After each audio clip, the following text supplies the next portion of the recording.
Assalamualaikum warahmatullahi wabarakatuh. Selamat pagi, salam sejahtera untuk kita semua. Shalom, Om Swastiastu, Namo Buddhaya, salam kebajikan, Rahayu. Pohon nangka tinggal sebatang, nangka unik berbuah tomat. Saya ucapkan selamat datang untuk para hadirin yang terhormat.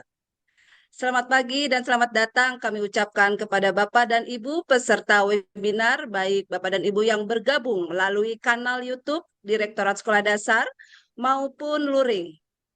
Terima kasih sudah meluangkan waktu pagi ini untuk bersama-sama menyukseskan penyaluran dana BOSP Sekolah Dasar tahap 2.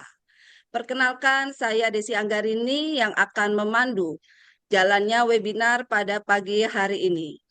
Yang kami hormati Bapak Muhammad Salim Somad, Eskom MPD selaku Direktur Sekolah Dasar, Bapak Dr. Sohadi dan Bapak Dr. Johan selaku Pembina Tim Kerja Kesetaraan dan Wajib Belajar 13 tahun, Bapak Haji Ronianto dan Bapak Ahmad Ulfi selaku narasumber, pejabat fungsional, ahli utama, madya, dan muda di lingkungan Kementerian Pendidikan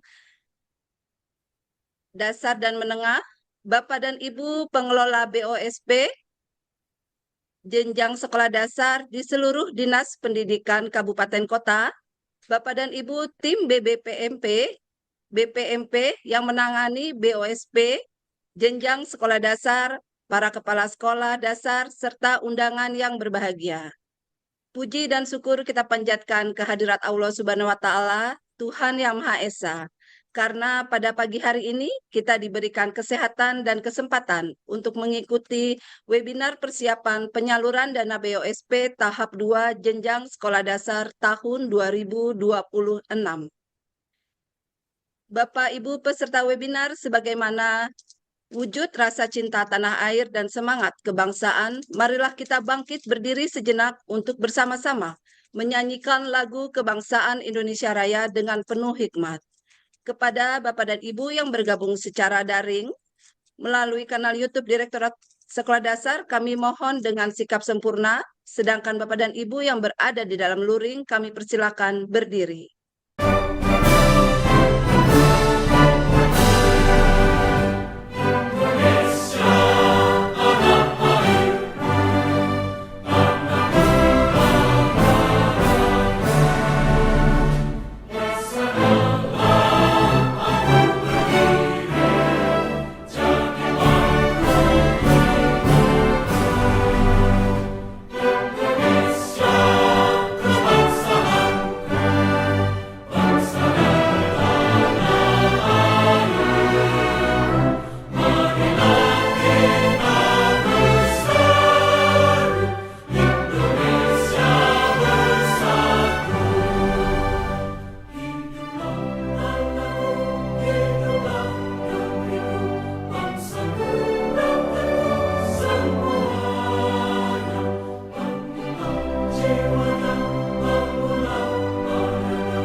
Baik, bismillahirrahmanirrahim.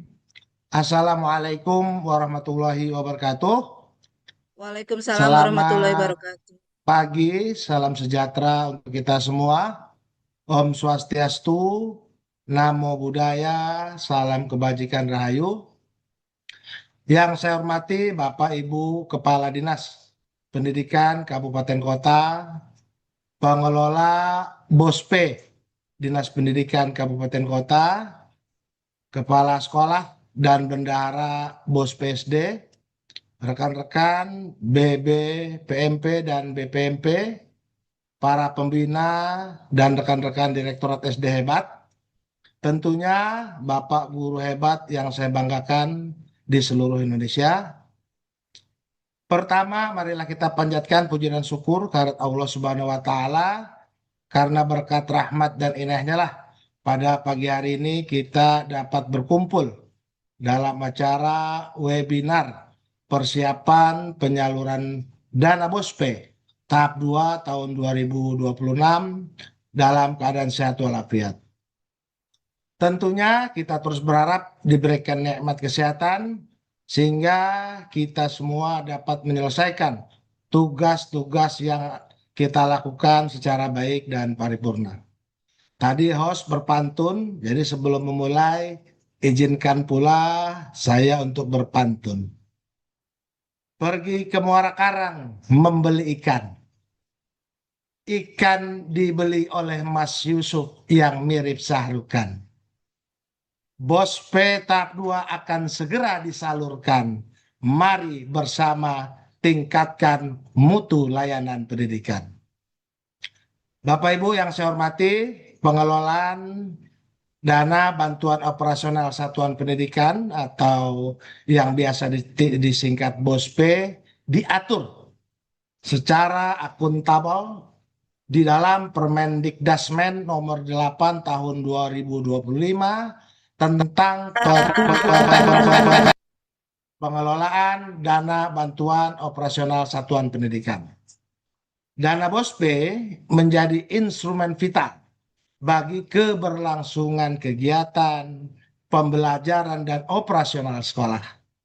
Hal ini menuntut adanya tata kelola keuangan yang transparan, akuntabel, dan sesuai dengan peraturan perundang-undangan. Karena kita ketahui bersama, dana BOSPE adalah bantuan operasional yang diberikan pemerintah kepada seluruh satuan pendidikan untuk membiayai penyelenggaraan pendidikan yang lebih berkualitas.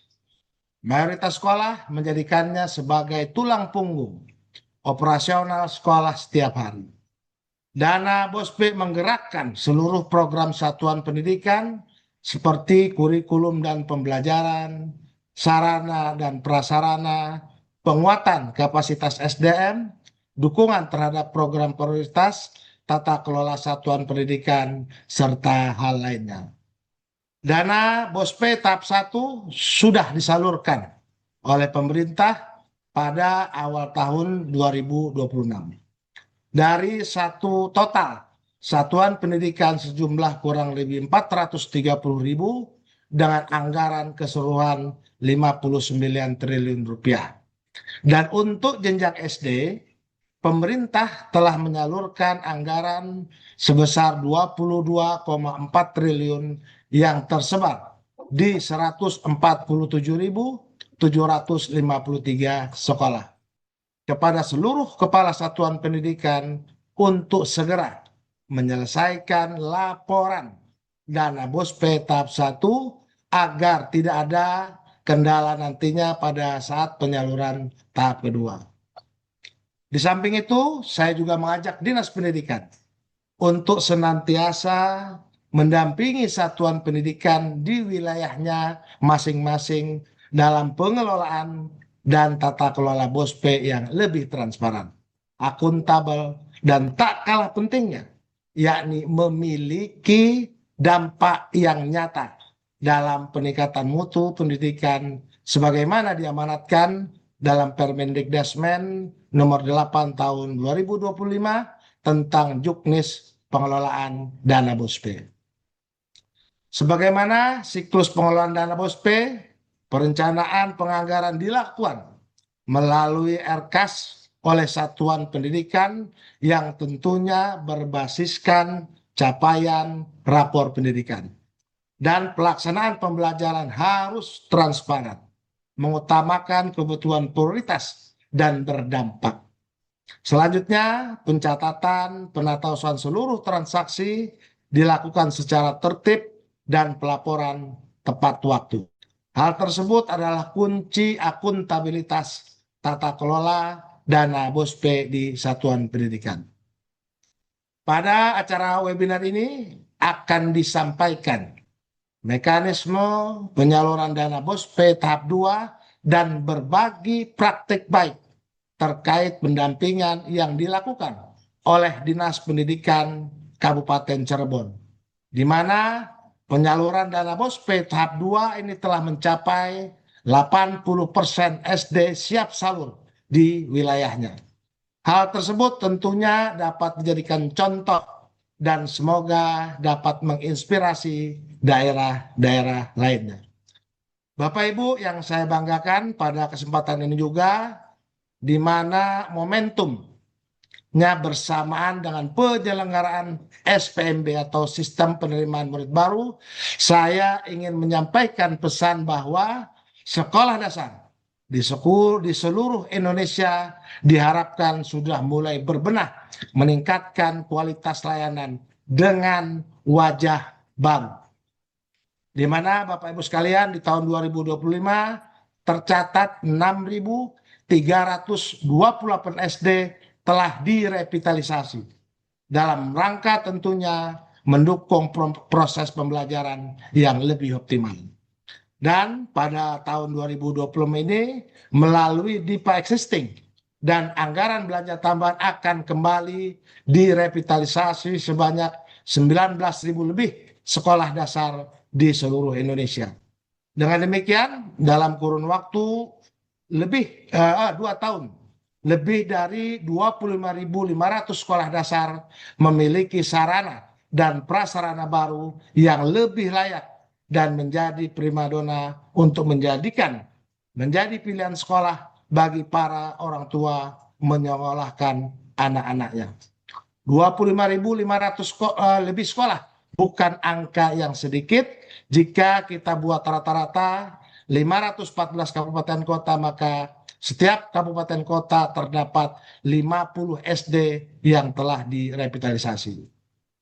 Di samping itu, di tahun 2025, pemerintah juga telah menghadirkan 288.000 lebih papan interaktif digital atau PID di seluruh sekolah di semua jenjang. Dan untuk jenjang SD telah terdistribusi sebanyak 149.268 IFP. Dan insya Allah di tahun 2026 akan kembali mendapatkan PID sebanyak 2 sampai dengan 3 PD di seluruh jenjang dengan konten pembelajaran berkualitas yang diinsertkan di dalamnya. Kehadiran teknologi ini tentunya diharapkan dapat mengubah cara guru mengajar dan siswa belajar menjadi lebih interaktif, cepat dipahami, dan lebih mendalam serta menyenangkan.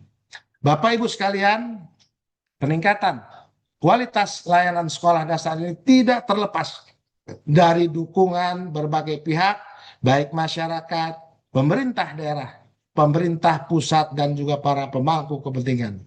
Yang dengan demikian, kami yakin kepercayaan masyarakat akan lebih tumbuh kembali di seluruh sekolah, baik negeri maupun swasta, dalam memperoleh pendidikan dasar yang lebih bermutu untuk semua.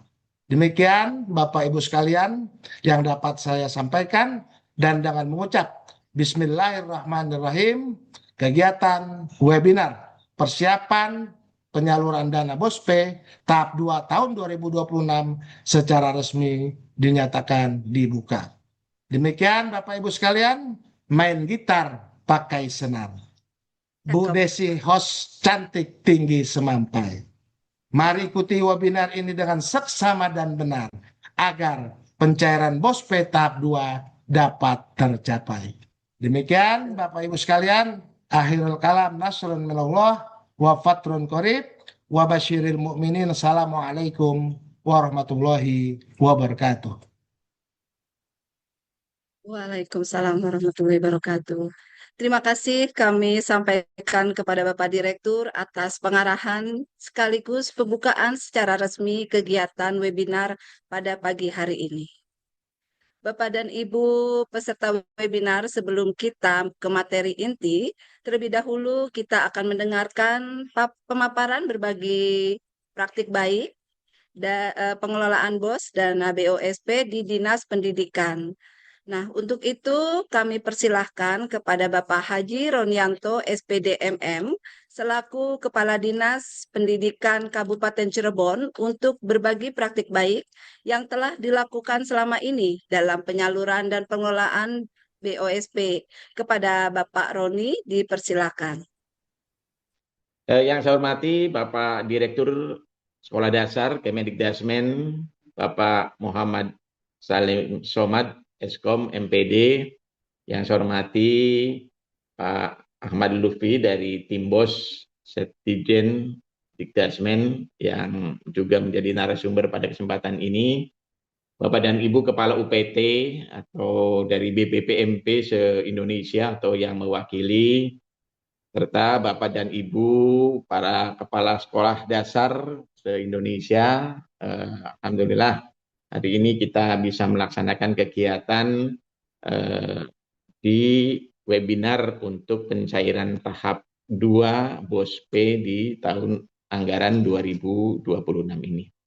Bapak dan Ibu yang saya hormati, mohon izin mungkin kami akan sampaikan praktek baik yang ada di Dinas Pendidikan Kabupaten Cirebon terkait dengan strategi pencapaian pelaporan ARKAS yang merupakan langkah taktis optimalisasi pelaporan, rekonsiliasi keuangan bulanan, dan kelancaran penyaluran dana BOSP di Dinas Pendidikan Kabupaten Cirebon. Bapak dan Ibu yang saya hormati, untuk saat ini di Kabupaten Cirebon persiapan salur SD dan SMP tahap 2 gelombang 1 per 18 Juni 2026. Ini alhamdulillah tadi disampaikan oleh Pak Direktur bahwa kita sudah mencapai 80%. Pada kesempatan ini izin kami laporkan Pak Direktur, untuk SD dari jumlah sekolah negeri 745 ini sudah siap salur semua 100%. Dan untuk SD swasta ada 76 sekolah, itu siap salur 54 sekolah, tinggal 22 sekolah lagi. Dan ini sudah mencapai 97,3%. Dan untuk jenjang SMP negeri berjumlah 80, itu sudah siap salur semua. Dan sekolah swasta ada 140, kita siap salur 128 sekolah, tinggal 12 sekolah juga. Dan ini sudah untuk SMP sebesar 94,5% yang siap salur di tahap 2 gelombang 1 ini. Perlu kami laporkan juga bahwa dari jenjang SD ada 22 sekolah yang masih belum salur, itu 10 diantaranya adalah masih belum melaporkan penggunaan dana di ARKAS hingga minimal 50%. Kemudian satu sekolah itu memiliki nilai penyaluran ARKAS tidak sinkron dengan BOSP salur, dan 11 sekolah yang belum membuat laporan realisasi. Jadi dari 821 sekolah dasar negeri dan swasta, kita siap salur 977, tinggal 22 sekolah lagi yang masih belum siap salur. Bapak dan Ibu yang saya hormati, strategi pelaporan pada ARKAS ini menjadi latar belakangnya adalah rekonsiliasi laporan keuangan di BKAD yang wajib dipenuhi setiap bulan. Termasuk juga adalah pada penggunaan dana BOS. Nah, langkah-langkah yang kami lakukan untuk kegiatan pelaporan, kelancaran pelaporan tersebut, yang pertama adalah kami melakukan pendampingan dan anggaran bulanan. Di mana pada saat pendampingan penyusunan ARKAS, anggaran KAS disusun, ini berdasarkan setiap bulannya dan tidak melebihi penerimaan dana BOS per tahapnya. Kemudian yang kedua adalah batas belanja modal. Nah, ini juga pelaksanaan belanja modal pada ARKAS maksimal di bulan Oktober, sehingga nanti di bulan November dan Desember tidak lagi dilakukan adanya belanja modal untuk mempercepat proses pelaporan. Kemudian yang ketiga, kami melakukan pengendalian transaksi bank di bank penyalur yaitu BJB. Nah ini kami melakukan itu untuk mengendalikan transaksi bank baik tarik tunai, setor tunai maupun transfer menggunakan rekomendasi bekerja sama dengan bank BJB. Ini dimaksudkan agar dalam pelaksanaan penarikan kami di Dinas Pendidikan Kabupaten Cirebon itu sekarang sudah memberlakukan pembayaran itu mendorong sekolah-sekolah untuk non tunai, sehingga kami melakukan rekomendasi agar dana-dana yang untuk honorer, untuk pembayaran-pembayaran yang dapat dilaksanakan dengan non tunai itu dilaksanakan dengan langsung melalui transfer di bank penyalur. Kemudian yang keempat, Bapak dan Ibu, kami juga melakukan regulasi surat edaran resmi, di mana kami lakukan, yang dilakukan di Kabupaten Cirebon itu batas transaksi bank itu paling lambat tanggal 25 setiap bulannya. Dan tutup buku Arkas itu paling lambat tanggal 27 setiap bulan. Jadi setiap satuan pendidikan di tanggal 27 setiap bulannya itu harus melakukan tutup buku. Nah, ini yang menjadi poin penting pada kegiatan pelaksanaan pelaporan selanjutnya. Nah, kemudian syarat rekomendasi yang diberikan itu hanya diterbitkan jika sekolah telah tuntas divalidasi melalui aplikasi verifikasi Arkas Dinas Pendidikan. Bapak dan Ibu yang saya hormati, di Dinas Pendidikan kami mengadakan tim BOS kami mengadakan aplikasi pendukung yang dinamakan dengan verifikasi Arkas atau kita sebut VeraBOS di sini. Nah, ini adalah dalam rangka untuk apa? Untuk memvalidasi kesesuaian data yang diinput pada Arkas. Dinas Pendidikan ini membuat aplikasi tersebut.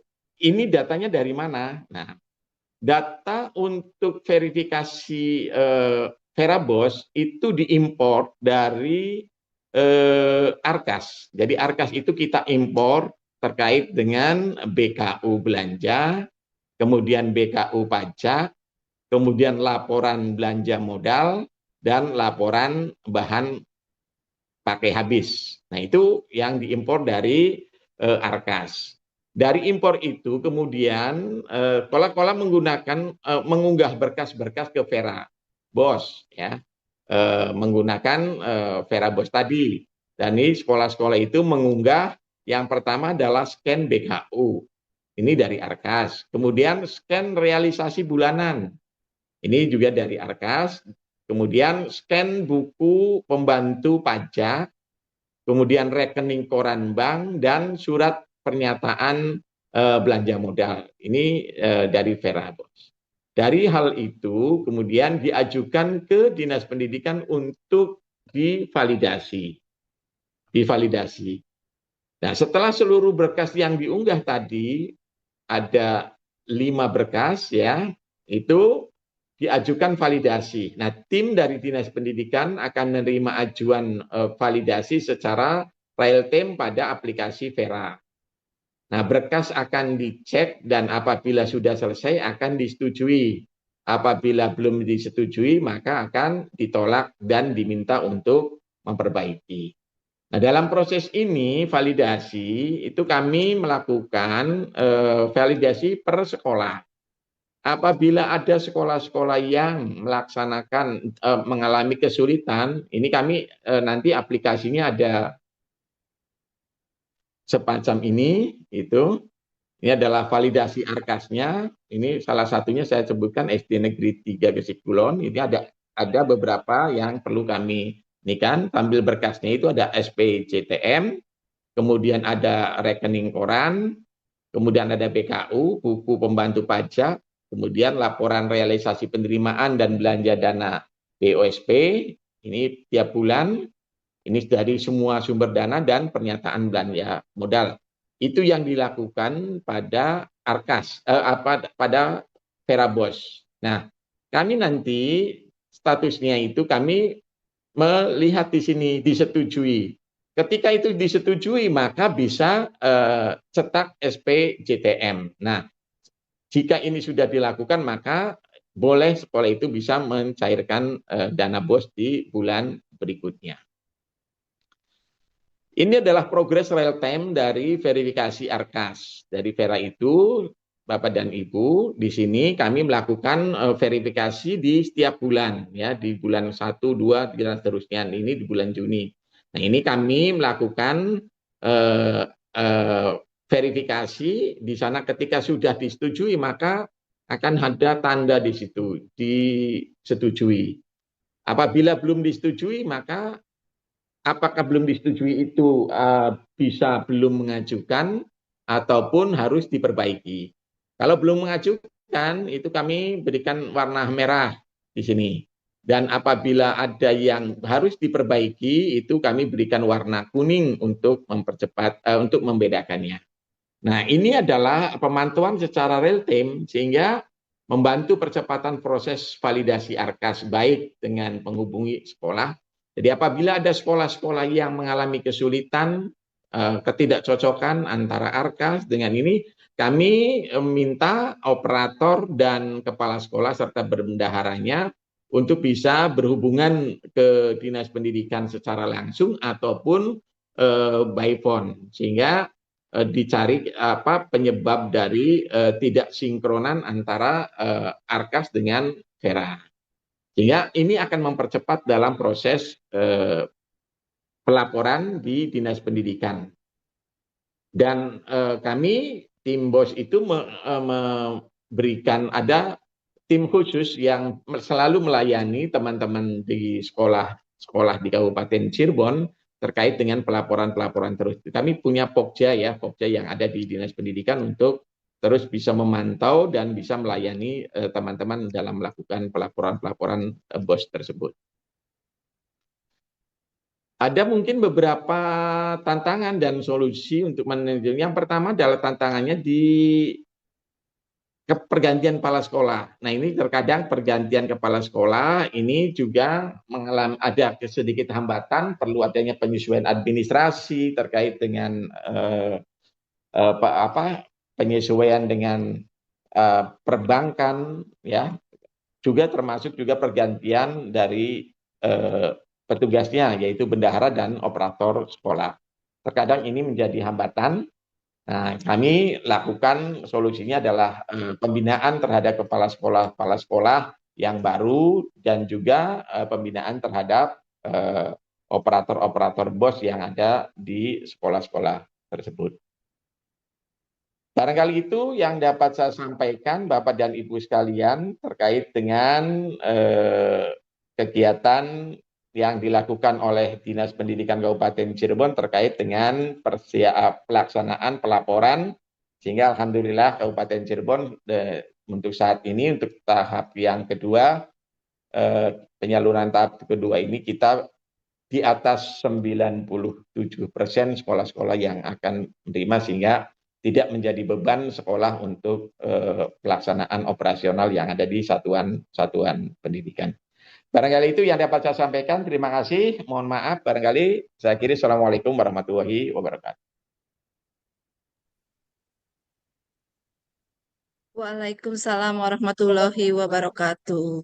Terima kasih kepada Bapak Ronianto atas inspirasi dan praktik baik yang telah dibagikan ke kita semua. Bapak dan Ibu peserta webinar, selanjutnya kita masuk ke acara inti. Mari kita simak bersama pemaparan materi yang kedua mengenai penyaluran dana BOSP tahap 2 yang akan disampaikan oleh narasumber kita Bapak Ahmad Ulfi Maftuh dari Setdijen untuk menyampaikan materi utama terkait topik webinar kita pada pagi hari ini. Nah, setelah pemaparan selesai akan kita lanjutkan dengan sesi tanya jawab. Bapak dan Ibu peserta webinar dapat menyampaikan pertanyaan melalui kolom chat YouTube Direktorat Sekolah Dasar Dan nanti ada tim kurasi kita yang akan memilih pertanyaan terbaik yang akan saya bacakan. Nah, tanpa mengurangi rasa hormat, waktu dan layar kami serahkan sepenuhnya kepada Bapak Ulfi. Kepada Pak Ulfi, disilahkan. Ada saya kedengeran ya. Kedengeran, Pak. Baik, terima kasih Pak Desi. Yang saya hormati Bapak Direktur dari Direktorat SD, Setjen PAUD Dikdasmen dan dari Kemendikdasmen, dan juga saya hormati Bapak Kepala Dinas dari Kabupaten Cirebon. Yang saya hormati teman-teman yang sudah hadir di webinar kali ini. Materi saya lebih ke arah mengenai status penyaluran baik di tahap 1 dan tahap kedua, karena masih ada sebagian yang belum siap salur di tahap 1. Bisa lanjut Mbak, kita langsung saja. Yang perlu Bapak Ibu ketahui adalah syarat penyaluran tahap 1 itu sudah melakukan pelaporan BOSP 1 tahun sebelumnya. Nah, ini kalau sudah lapor, walaupun belum 12 bulan, kami anggap sudah lapor untuk tahap 1. Nah, posisi per tanggal hari Jumat kemarin, bisa dilanjut Mbak. Nah, posisi kemarin yang sudah salur itu ada 147.677, sudah di atas 98%. Yang belum siap salur masih banyak, itu penyebabnya terbanyak karena belum lapor tahun ajaran 2025 di Arkas. Nah, berikutnya kendala rekening ada 7, dan ada 7 lagi yang kendala laporannya nilainya 0. Nah, untuk yang nilainya 0 ini, kalau memang uangnya masih ada dan memang tidak ada realisasi dari 25, maka silahkan tutup BKU hingga bulan Desember. Ya, untuk udah siap salur, posisi hari Jumat kemarin ada sekitar 25 satuan pendidikan. Jadi mohon Bapak Ibu nanti diperhatikan untuk segera menyelesaikan kendala penyaluran. Bapak Ibu bisa lihat di status penyaluran ini di akun dinas pada BOSP Salur. Dilanjut Mbak. Nah, ini yang mengenai syarat penyaluran tahap 2 tahun 2026, atau sebenarnya ini bersyarat umum ya. Jadi tahap 1 itu yang pertama, syarat untuk salur tahap 2 adalah sudah lapor tahun anggaran 2025 dan sudah tutup BKU sampai 12 bulan. Jadi kalau belum 12 bulan kami tidak akan salurkan. Yang kedua adalah sudah konfirmasi laporan tahun anggaran 2025 di Markas, yaitu oleh dinas. Yang ketiga adalah bagi yang mendapatkan kinerja 2025, pastikan sudah lapor BOSP kinerja tahun anggaran 2025. Ya. Yang keempat, sudah lapor tahap 1 tahun anggaran 2026 dan sudah mencapai minimal 50%. Nah, untuk gelombang 1 ini kami sudah melakukan cut off sesuai dengan info yang pernah kami infokan sebelumnya. Cut off-nya akan dilakukan antara 20 sampai 30 Juni ini. Bagi yang belum masuk ke dalam tahap 2 gelombang 1 atau cut off-nya yang tanggal 20-30 Juni ini, maka masih ada kesempatan sampai nanti di 20 Oktober. Kita lanjut Mbak. Nah, ini posisi untuk SD dari semua yang sudah kita salurkan. Jadi posisi yang siap salur itu ada sekitar 95 atau 96 ribu sekolah, yang saya kira sudah lebih dari 50%, karena secara nasional yang siap salur itu di 62%. Nah, yang paling banyak adalah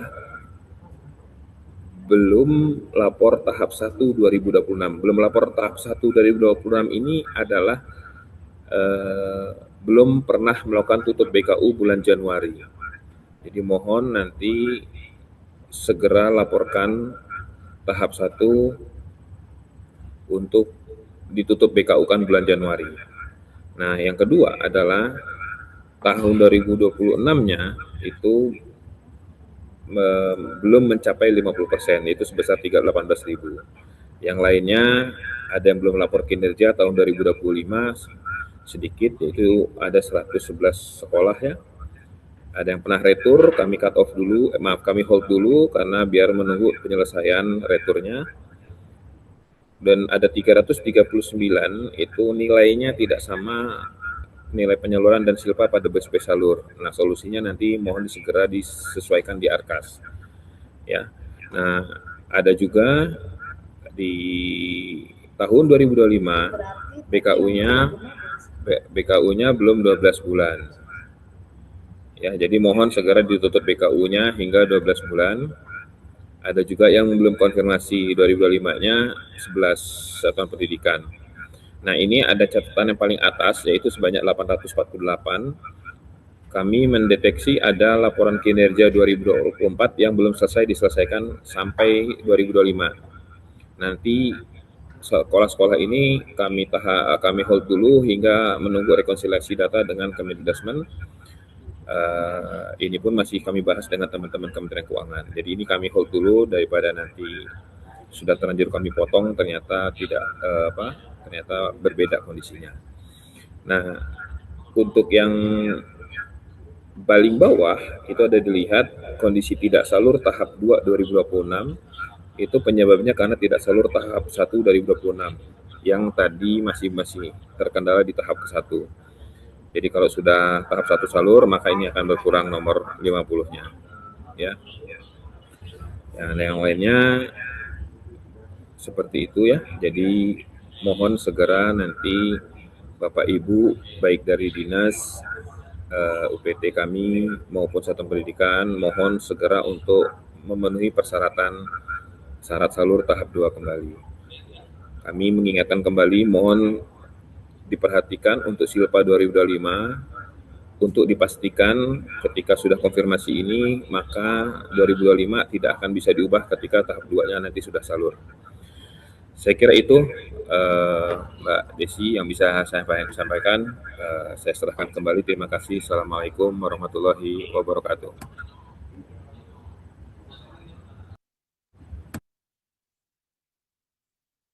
Waalaikumsalam warahmatullahi wabarakatuh.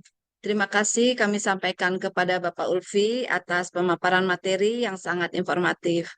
Baik Bapak dan Ibu peserta webinar, sekarang kita masuk ke sesi tanya jawab. Di sini saya akan membacakan pertanyaan yang sudah masuk melalui kolom chat YouTube Direktorat Sekolah Dasar. Baik, pertanyaan yang pertama. Untuk pertanyaan pertama kepada Kepala Dinas Kabupaten Kota Cirebon, Pak Ronianto. Nah, izin Bapak, bagaimana pola komunikasi dari koordinasi dengan seluruh sekolah di Kabupaten Cirebon yang jumlahnya ribuan sekolah, namun mereka patuh dan laporan tepat waktu. Ya, Bapaknya ya, yang ya, terima kasih Bu Desi. Perlu kami jelaskan bahwa memang kami sekolah di Kabupaten Cirebon itu jumlahnya ribuan ya, tetapi karena kami di Dinas Pendidikan Kabupaten Cirebon itu, khususnya di sekolah dasar, dan itu ada membuat tim kerja kecamatan, tim kerja pendidikan dasar kecamatan di masing-masing kecamatan di Kabupaten Cirebon, yang anggotanya itu terdiri dari para pengawas dan para penilik yang ada di Dinas Pendidikan Kabupaten Cirebon serta para pelaksana. Nah, tim kerja itu untuk bisa memantau terkait dengan pelaporan-pelaporan. Kami setelah tanggal 27 tutup buku, ini kami kemudian mengecek berapa sekolah yang belum melaksanakan tutup buku. Kemudian kami lakukan menginformasikan kepada para Katinker ini untuk bisa ditindaklanjuti bagi sekolah-sekolah yang belum melakukan tutup buku. Sehingga dipastikan bahwa setiap akhir bulan itu sudah selesai semua. Kemudian setelah diverifikasi melalui Verabos yang tadi kami jelaskan, tim kami juga kemudian terus memantau pelaksanaan itu. Ketika ditemukan adanya ketidaksesuaian antara laporan pada Arkas dengan yang verifikasi Verabos, itu tentunya kami melakukan juga pendampingan terhadap teman-teman dari para Katimker ini, melakukan pendampingan apabila masih belum ditemukan persoalan-persoalan pemecahannya, barulah tim kami Dinas Pendidikan untuk bisa memberikan pendampingan secara langsung. Jadi pada saat ini kami Dinas Pendidikan Kabupaten Cirebon membentuk tim kerja pendidikan dasar di tiap-tiap kecamatan yang bisa mengkondisikan antara 30 sampai 40 sekolah di tiap-tiap kecamatan sehingga proses pelaporan ini bisa tepat waktu. Jika ada satu sekolah saja di satu kecamatan itu mengalami kesulitan, maka tim kami yang akan bergerak, mereka yang datang ke Dinas Pendidikan untuk diberikan pendampingan, atau tim kami yang akan turun ke SD tersebut untuk melakukan pendampingan terkait dengan pelaporan-pelaporan tersebut. Gitu. Seperti itu barangkali Bu Desi. Baik, terima kasih Pak Roni atas tanggapannya. Baik Bapak dan Ibu, untuk pertanyaan kedua, ini ditujukan untuk Pak Ulfi. Apakah ada sanksi jika sekolah memperlambat laporan BOS tahap 1? Lalu pertanyaan keduanya, kapan paling lambat laporan BOSP tahap 1? Kami mohon pada Pak Ulfi untuk menanggapinya. Oh, ada satu lagi ternyata, langsung saja ya. Yang ketiga, kalau ada sipla BOS kinerja di tahun 2025, apakah ada pemotongan untuk salur BOSP tahun 2026? Kami mohon untuk Pak Ulfi untuk tanggapannya. Terima kasih. Baik, terima kasih Mbak Desi. Mungkin pertanyaan pertama dulu, apakah ada sanksi jika sekolah terlambat lapor BOSP tahap 1? Sesuai Permendikdasmen nomor 8 tahun 2026 bahwa jika satuan pendidikan terlambat dalam melakukan pelaporan, maka dikenakan denda. Nilai dendanya itu adalah kalau telatnya 1 bulan, maka nilainya 2%. Kalau 3 bulan, maka nilainya 3%. Dan kalau lebih dari 2 bulan, maka di dendanya ada 4%. Nah, menyambung ke pertanyaan kedua, kapan paling lambat laporan BOSP tahap 1 sesuai Permendikdasmen kembali nomor 8 tahun 2026, bahwa tahap 1 pelaporannya paling telat pada bulan Juli atau bulan 7, yaitu tanggal 31 Juli. Nah, kalau telat lebih dari bulan Juli, maka akan ada denda. Misalkan laporan tahap 1-nya selesai di bulan Agustus, maka dendanya sebesar 2%. Tapi ini penyalurannya tetap dilakukan. Nah, kalau misalkan dilakukan pada bulan September, maka pemotongannya 3%. Nah, kalau nanti ternyata pelaporan tahap 1-nya sampai bulan Oktober, yaitu sekitar tanggal 25 Oktober, maka tahap 2-nya salur di Oktober dan dikenakan denda 4%. Jika ada lebih dari 25 Oktober, ada satuan pendidikan atau sekolah yang lapor setelah 25 Oktober, maka tahap 2 sekolah tersebut tidak akan salur. Itu 2 pertanyaan tadi ya, Mbak Desi. Pertanyaan ketiga, kalau ada silpa BOS kinerja pada tahun 2025, apakah ada pemotongan untuk penyaluran 2026 ini? Nah, sesuai Permendikdasmen, sesuai PMK nomor 119 tahun 2025, kinerja itu akan menjadi pengurang pada 2 tahun berikutnya. Misalkan begini, jika ada satu sekolah pada 2025 ini ada silpa kinerjanya sebesar 10 juta, maka 10 jutanya itu masih boleh digunakan di tahun 2026, belum ada pemotongan. Nah, ketika nanti di 2026-nya 10 juta tadi tidak bisa direalisasikan atau masih ada silpa kembali, misalkan silpanya 3 juta, maka 3 juta ini akan menjadi pengurang pada tahun 2027. Ya, jadi kalau di bahasa di PMK-nya itu adalah bos kinerja itu silpanya masih bisa digunakan pada tahun berikutnya. Nah, setelah itu dilakukan perhitungan pada bos reguler. Nah, jadi itu kalau untuk kinerja nanti pelaporannya di mana? Pelaporannya nanti misalkan bos kinerja 2025 tadi menginputnya pada tentunya sumbernya di kinerja 2025. Supaya masuk nilainya maka konfirmasi penerimanya di bos pesalur. Nah, nanti ketika 10 juta tadi ada silpa di 2025, maka silpa 10 juta tadi diinput nanti di pagu tahun 2026 pada sumber dana silpa kinerja. Nah, nanti lanjutkan penginputan laporannya ada di situ. Nanti mengenai penggunaannya untuk apa, maka mengikuti juknis yang berikutnya. Saya kira itu, Mbak Desi, saya kembalikan. Terima kasih. Baik, Pak Ulfi, ini ada pertanyaan juga dari peserta.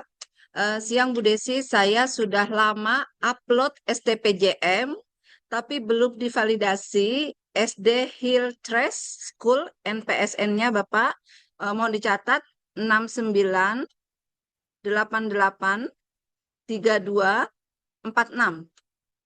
Jadi seperti itu Bapak. Mohon izin silahkan. Kenapa? Dibilang kendalanya nggak dibilang ya? Sudah lama aja upload tapi belum divalidasi. Oh, oke. Saya belum tahu ya apakah ini pengembalian yang divalidasi atau karena belum salur tahap 1. Ya, ini nanti kita coba sambil periksa. Kalau untuk yang pengembalian, maka nggak apa-apa kalau belum divalidasi, nanti silahkan saja. Itu nanti kami secara berkala akan melakukan validasinya. Tapi kalau status penyaluran, kalau dilihat dari sini, ini kayaknya bukan SD. Oh, sepertinya ini dia nggak masuk ini Mbak Desi, nggak masuk Capman kemungkinannya ya. Jadi dia mungkin nggak masuk Capman, jadi nggak akan salur tahap tahun 2026 malahan. Itu aja jawaban saya, terima kasih. Baik, Ibu sudah paham ya Bu ya, karena tidak masuk Capman, jadi tidak salur untuk tahun 2026. Seperti itu ya Pak Ulfi ya. Baik, ini ada pertanyaan tambahan dari peserta untuk Pak Ronianto. Pertanyaan yang pertama, apakah sekolah-sekolah di Kabupaten Cirebon ada pertemuan rutin untuk memantau dan koordinasi terkait BOSP? Lalu untuk yang kedua, apa solusinya untuk sekolah-sekolah yang membandel terkait pelaporan BOSP? Demikian. Terima kasih, Bu Desi. Terkait dengan pertemuan kepala sekolah ya, karena kami jumlah sekolahnya itu hampir dengan sekolah swasta itu hampir 900 sekolah, tentunya secara rutin tidak bisa kita lakukan. Tetapi yang kami lakukan adalah pertemuan rutin dengan para tim kerja yang telah kami bentuk tadi di masing-masing kecamatan. Juga kami lakukan pertemuan rutin dengan para pengurus K3S di kecamatan itu sendiri. Jadi ada dua forum yang ada di kecamatan, yaitu forum Timker dengan yang terdiri dari pengawas dengan penilik, dan juga ada forum K3S. Nah, itulah yang akan kita kita stressing untuk menyelesaikan pelaporan-pelaporan tepat waktu. Jadi di dua grup WA itulah kami adakan informasi-informasi secara berkala terkait dengan progres laporan-laporan yang dilakukan di sekolah-sekolah dasar se-Kabupaten Cirebon. Jadi yang masih merah, yang masih kuning itu kami share ke grup-grup Timker dan grup K3S untuk bisa ditindaklanjuti. Kemudian solusi untuk sekolah-sekolah yang membandel ini Bapak dan Ibu sekalian, kami itu kan harus membuat SP2B setiap bulannya itu setiap tanggal 10 gitu di bulan berikutnya. Jadi kalau misalnya bulan Mei berarti di 10 Juni kami harus melaporkan keuangan ke BKAD. Nah, pada saat dari tanggal 27 sampai dengan tanggal 9 itulah waktu yang kami lakukan betul-betul untuk pendampingan. Untuk sekolah-sekolah yang membandel tentunya sudah kami jelaskan tadi bahwa kami lakukan pendampingan per sekolah. Sehingga dalam pelaksanaan kesulitan-kesulitan mereka dalam melaksanakan pelaporan bisa diminimalisir. Jadi kami lakukan pendampingan, solusinya adalah pendampingan. Jadi misalnya ada tinggal beberapa sekolah, misalnya ada 15 sekolah, ketika tempatnya memungkinkan, kita undang mereka ke distrik untuk dicari solusinya. Kadang-kadang selisihnya hanya Rp10, tetapi itu membuat lama dan sulit untuk itu. Nah, kita carikan solusi-solusi itu di tim BOS yang ada di Dinas Pendidikan untuk bisa diselesaikan bersama. Seperti itu barangkali jawaban saya, Mbak Desi. Baik, terima kasih Pak Ronianto. Bapak dan Ibu, mohon izin ini ada lagi pertanyaan ditujukan untuk Pak Ulfi. Ada 2 pertanyaan, ternyata 3 pertanyaan. Untuk pertanyaan pertama, jika nanti di tahun 2026 ada Silpa BOS afirmasi, apakah ada pemotongan untuk BOSP tahun selanjutnya? Nah, yang kedua, kapan BOSP kinerja 2026 diumumkan dan disalurkan? Ternyata sudah tidak sabar ya. Nah, untuk pertanyaan yang ketiga, apa kriteria mendapatkan BOS kinerja tahun 2026? Baik Pak Ulfi, memang ini banyak yang ditanyakan di lapangan, kadang juga sekolah-sekolah ya bertanya kriterianya apa sih untuk mendapatkan BOS kinerja. Baik Pak Ulfi, kami mohon untuk dapat menanggapinya. Baik, terima kasih Mbak Desi. Kita pertanyaan pertama dulu ya. Jadi jika ada Silpa nanti Silpa BOSP afirmasi di tahun 2026 ini, apakah akan menjadi pemotong pada tahun selanjutnya? Nah, sesuai PMK 119 tahun 2025, maka jika ada Silpa afirmasi pada tahun 2026, maka akan menjadi pengurang pada penyaluran BOSP regulernya pada tahun 2027. Jadi, kalau nanti kita rangkumkan, tahun 2026 ini pemotongannya itu BOSP reguler masih dari BOS reguler. Untuk yang kinerja saat ini masih kami diskusikan sama teman-teman Kementerian Keuangan. Nah, tapi di 2027 BOSP itu nanti silpanya ada 3. Itu sisa laporan penggunaan anggarannya ada 3. Jadi pada tahap kedua nanti ada pemotongan dari BOSP reguler seperti yang selama ini kita lakukan. Yang kedua adalah silpa untuk 2027 ya, itu silpa 2025 yang belum diselesaikan sampai tahun 2026. Dan yang ketiga adalah silpa BOSP afirmasi pada tahun 2026. Jadi nanti itu 3 komponen tadi menjadi pengurang pada tahun 2027. Nah, pertanyaan kedua, kapan BOSP kinerja 2026 diumumkan? Izin Bapak Ibu, Kemennya sudah keluar, hanya saat ini kami sedang meminta teman-teman dari UPT untuk melakukan sosialisasi. Jika tidak ada kendala, pengumumannya akan dilakukan di bulan Juli ini, dan penyalurannya pun jika tidak ada kendala pun mulai di bulan Juli ini. Sedikit menambahkan untuk afirmasi, pada tahap 1 kemarin kami sudah menyalurkan afirmasi dan masih ada yang belum salur afirmasi karena belum salur tahap 1, maka rencana gelombang kedua afirmasi maka itu akan dilakukan di bulan Juli ini. Untuk kinerja karena semuanya tahap 1 sudah selesai pada bulan Juni, maka kinerja ini kemungkinan cuma 1 gelombang. Nah, pertanyaan ketiga, apa kriteria mendapatkan BOS kinerja 2026? Sebelum untuk mendapatkannya, saya akan menjelaskan ada 2 jenis BOSP kinerja. Yang pertama adalah prestasi, yang kedua berdasarkan kinerja terbaik.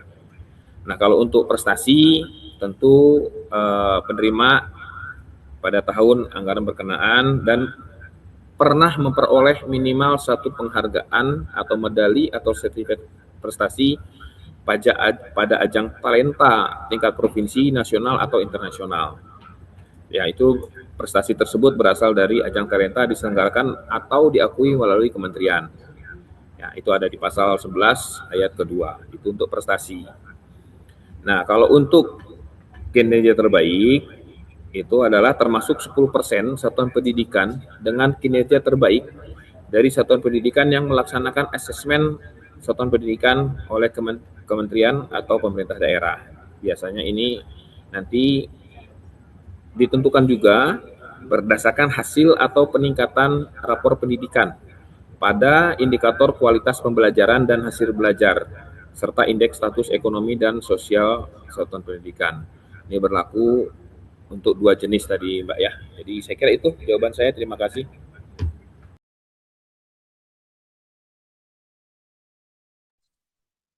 Baik, Alhamdulillah Bapak dan Ibu peserta webinar yang kami hormati.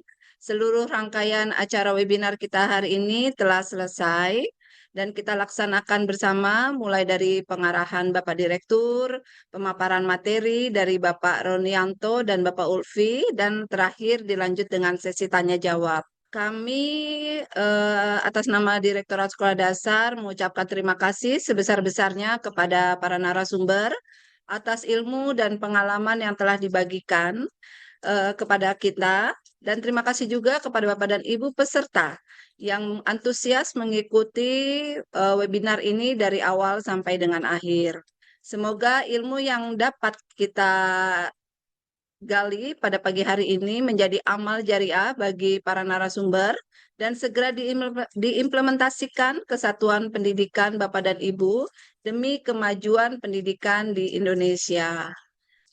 Akhir kata ditutup dengan pantun, bunga mekar di perdesaan, di perbukitan, sawah luas di perdesaan. Terima kasih atas perhatian. Mohon maaf untuk segala kekurangan. Akhir kata saya selaku MC dan moderator pamit dan undur diri.